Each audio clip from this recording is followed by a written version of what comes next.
We're going to move on to Module 3, which is recommendations for patients with dense breasts on mammography. The intended learning outcomes of this module include to know the Michigan Cancer Consortium recommendations for dense breasts, to understand recommendations for supplemental screening in women with dense breasts, and to counsel patients regarding screening, imaging, and clinical guidelines based on their personal risk profile for breast cancer.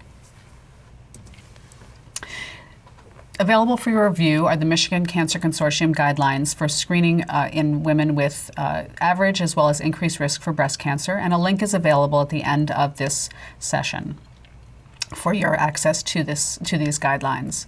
The Michigan Cancer Consortium did have a statement in 2014 on breast density, which reflects what has been discussed in modules 1 and 2, including that 50% of the population will be found to have dense breasts, and that currently for supplemental screening, none of the societies support supplemental screening in women who are of average risk for breast cancer, who have no other risk factors for breast cancer other than breast density. So the general recommendations for women with dense breasts is that women should be informed that density is a relatively minor risk factor in the range of 1.2 to 2x for women with heterogeneously dense or extremely dense breasts. Supplementary screening can offer modest increased cancer detection in women who are of average risk, and that applies to women who have ultrasound screening done. However, MR has not been studied in women who are at average risk for breast cancer who have dense breasts. In general, the ultrasound screening reveals small, invasive, and no negative cancers. The downside of the supplementary screening studies is that they all have false positive effects. Additional imaging and biopsies are performed in excess of what would have been performed with mammography alone. And for example, in ultrasound, biopsy is performed and cancer is diagnosed in only 5 to 7% of those cases. There's no proven reduction in death from breast cancer for any of the supplementary screening studies, including ultrasound, MR, or molecular breast imaging. It's important to discuss with women that they should modify their risk factors that can be controlled, things like their body mass index, their weight, exercise routines, and their alcohol intake. To reiterate, supplementary screening is not supported for women with average risk factors who have dense breasts. This has been stated by multiple societies, including the NCCN, the American College of Radiology, Society of Breast Imaging, the American College of Gynecology, the American Cancer Society, the USPSTF, and the Cochrane Review. This is a flowchart explaining how to estimate a patient's risk for breast cancer, and it's important to keep this in mind when you are interviewing and counseling patients.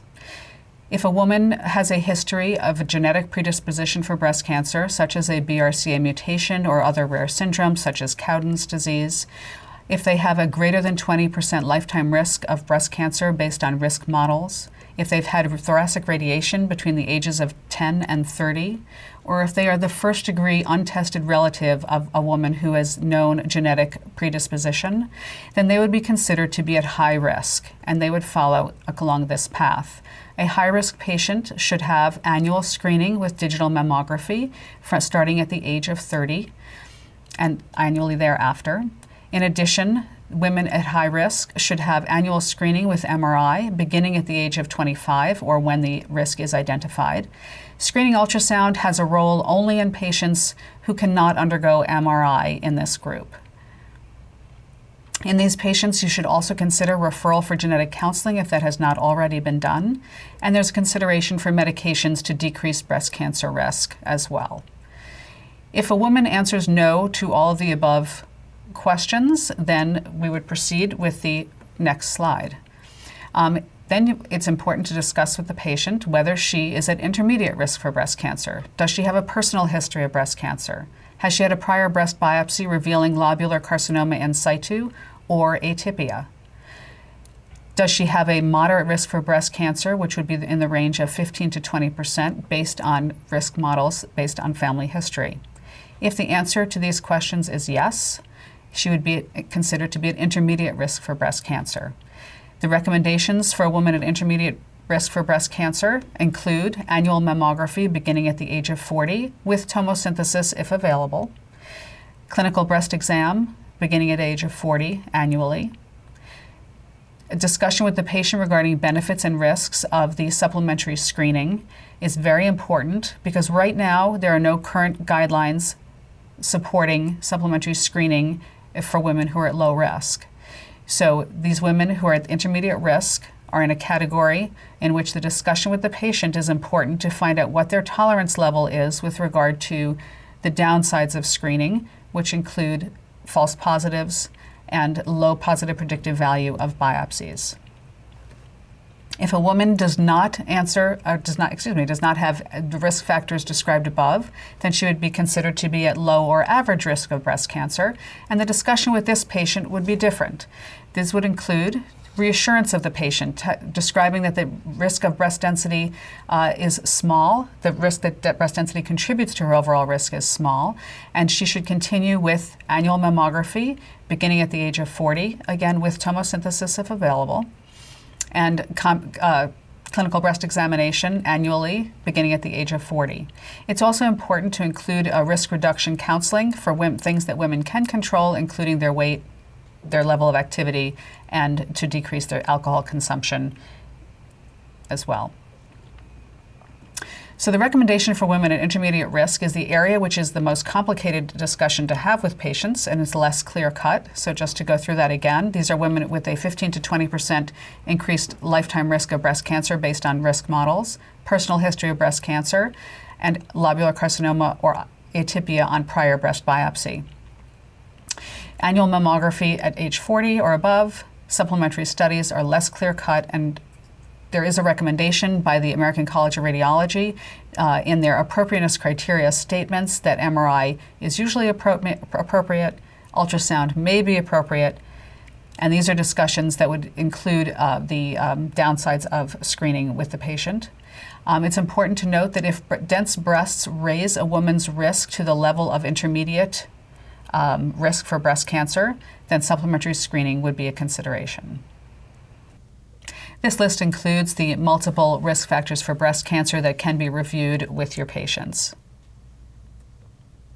The Breast and Cervical Cancer Control Navigation Program in the state of Michigan, part of the Michigan Department of Health and Human Services, offers funding for mammograms and supplemental screening to women who are of low income and are underinsured or uninsured, or who have large deductibles or out-of-pocket expenses. It's important to know that this funding is available and the phone number is there for your use.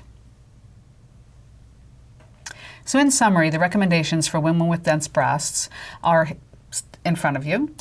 For women who are at low to average risk, it's important to note that dense breasts alone do not, it is not recommended that they undergo supplementary screening in the absence of other risk factors. For those women at low or average risk, the recommendation would be annual mammography at the age of 40 and beyond, with clinical breast examination occurring also at the age of 40. And annually thereafter. For women at high risk, and those risk factors have been described, annual mammography beginning at age 30 is recommended, as well as annual MRI beginning at age 25 is recommended. For women in the high-risk group who cannot undergo MRI, then it is recommended that they undergo annual ultrasound whole breast screening. Clinical breast exam beginning at the age of 25 for women at high risk should be done every 6 to 12 months. For the women in the intermediate risk range, the recommendation is to continue with annual mammographic screening per guidelines beginning at the age of 40. And discussion with the patient should involve discussion of both the advantages and the disadvantages of supplementary screening, including increased cancer detection and the increase in the false positives of the supplementary screening and the low positive predictive value of biopsies in these modalities. Women in the intermediate risk range should have clinical breast exam beginning at the age of 40 and every 6 to 12 months thereafter, or when the risk is diagnosed. These web links are for your use to access more information on the breast density legislation as well as management of patients with dense breasts. These links are available to be given to your patients at the time of your consultation with them regarding dense breasts and what it means to them.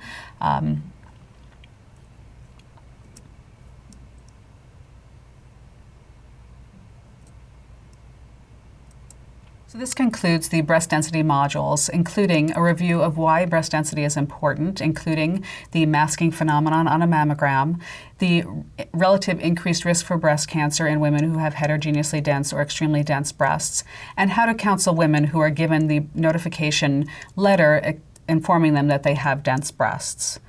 The websites that have been shown here will be available on the mydensebreast.org website or the CME website for your use in the future for you and your patients. Thank you.